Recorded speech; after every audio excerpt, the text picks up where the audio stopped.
Custo de vida, emprego e desemprego, cesta básica, tarifas públicas, salário mínimo. Agora, na Brasil Atual, a análise do DIEESE. E nós vamos fazer contato agora com o diretor adjunto do DIEESE, José Silvestre. Bom dia, Silvestre. Bom dia, Glauco, tudo bem? Tudo certo, dentro do possível, né? Como a gente sempre diz aqui. E, inclusive, diante desse cenário, a gente tem mais dados, infelizmente, negativos. A Organização Internacional do Trabalho, a OIT, divulgou uma previsão de que o desemprego em 2021 na América Latina e no Caribe deve ultrapassar a taxa de 10%. O Panorama Laboral 2020 registrou um forte aumento na taxa de desemprego que deve subir de 8,1 para 10,6, segundo a organização. Como é que você vê essa previsão, Silvestre? Olha, Glauco, eu diria que não é surpresa, né? Na medida em que, primeiro, você tem uma fragilidade das maioria das economias latino-americanas.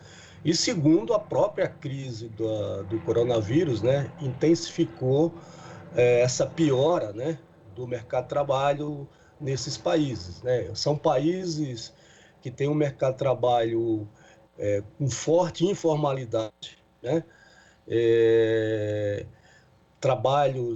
Postos de trabalho com baixa qualificação, e a crise só aprofundou esse processo, né?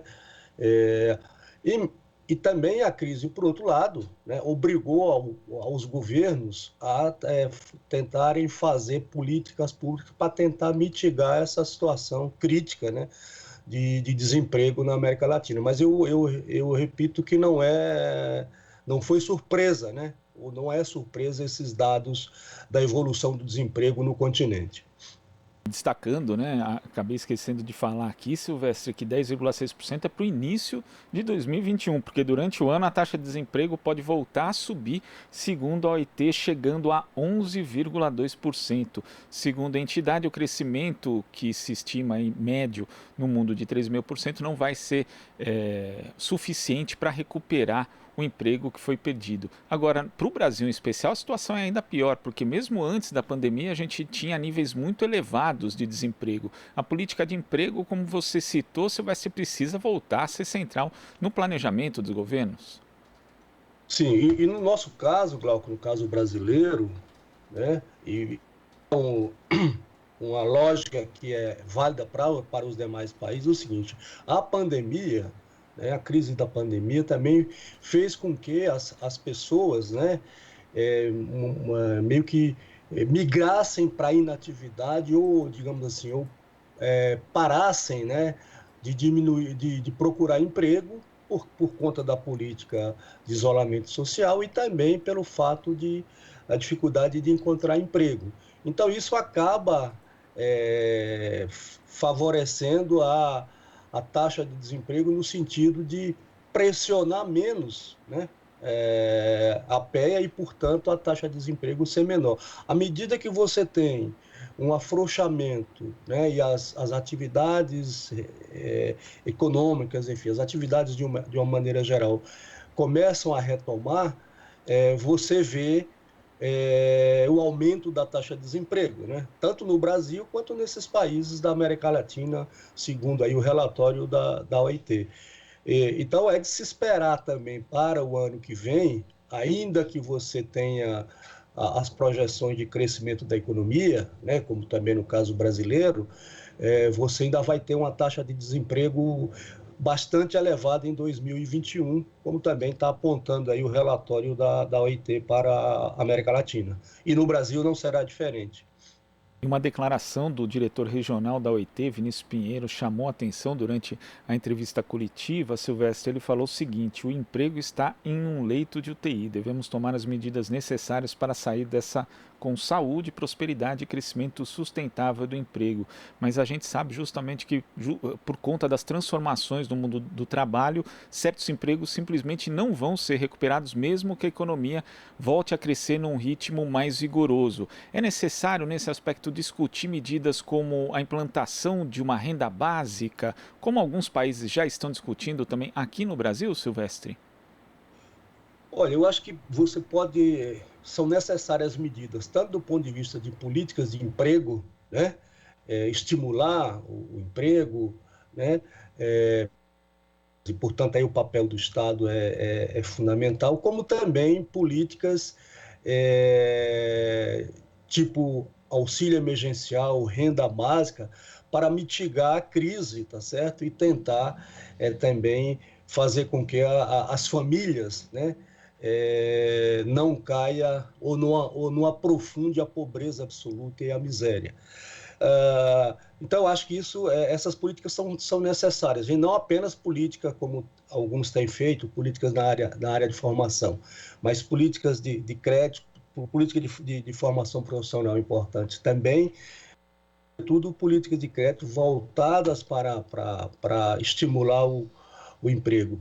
E você tem razão, tem algumas ocupações que, em função do avanço da tecnologia, elas vão desaparecendo, né? E não vão voltar para o mercado de trabalho. Agora, Glauco, eu queria fazer um rápido parêntese para, complementando um pouco essa situação do desemprego, para dizer o seguinte: o Diese lançou, lançou ontem um boletim, um índice que a gente chama índice de condição do trabalho, que é a composição de 3 índices. Que compõe 3 dimensões: é a dimensão da ocupação, a dimensão da inserção e a dimensão do rendimento. Essas 3 dimensões juntas, elas constituem um índice de condição do trabalho, e que seria mais ou menos o seguinte, quer dizer, esse índice, quanto mais próximo de seria melhor a situação do mercado de trabalho, e quanto mais próximo de 0, seria pior, né?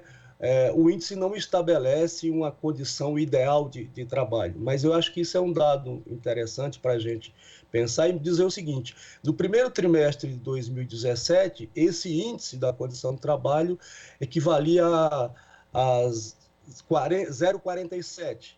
Hoje está em 0,36, o último dado divulgado, que é o último trimestre da PNAD, né, o último trimestre de 2020.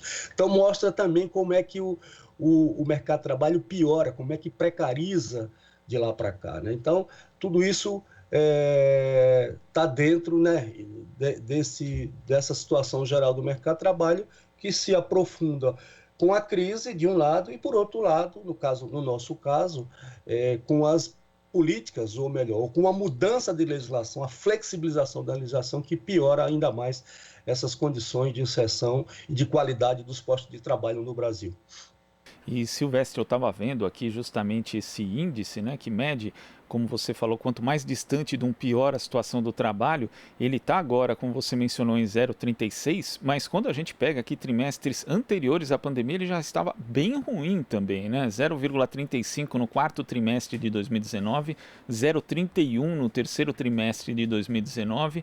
A pandemia, ela obviamente piorou as condições de trabalho e de acesso ao emprego, mas antes a situação do Brasil também já não era boa.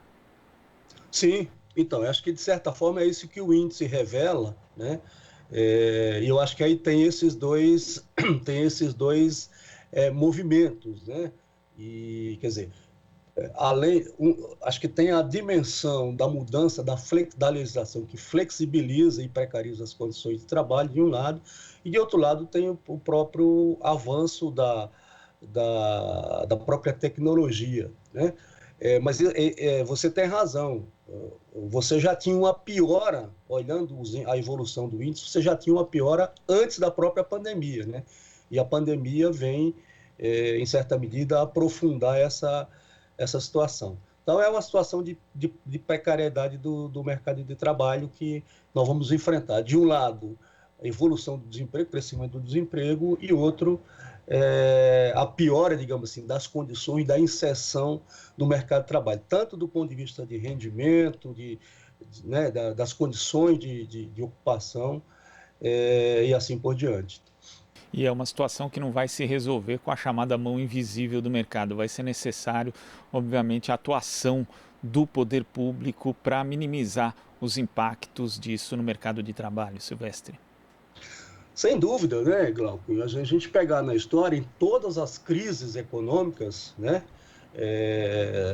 no século XX, no século XXI, todas as crises, para você ter uma mitigação e uma alternativa para que aponte a saída da crise, o Estado sempre teve um papel de destaque. Né? Não é o mercado que resolve as crises econômicas, as crises... É sempre o Estado, não é como os neoliberais, enfim, apregoam, não é o livre mercado, não é a mão invisível do mercado, é o Estado. Né? E isso a história demonstra. Né? E não será diferente com a saída, né, da crise. Acho que vamos torcer para que tenhamos a vacina o mais rápido possível. Isso certamente, quando a gente tiver a vacinação, isso tende a melhorar.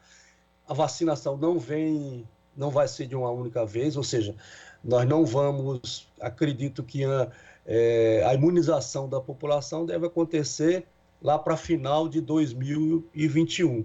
Portanto, nos preparemos para enfrentarmos um ano muito difícil em 2021. É isso, Silvestre, muito obrigado pela sua participação aqui no Jornal Brasil Atual e até a próxima. Obrigado, Glauco. Um bom dia para você. Bom dia.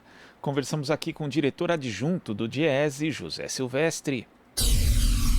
Aqui você ouve as notícias que os outros não dão. Jornal Brasil Atual.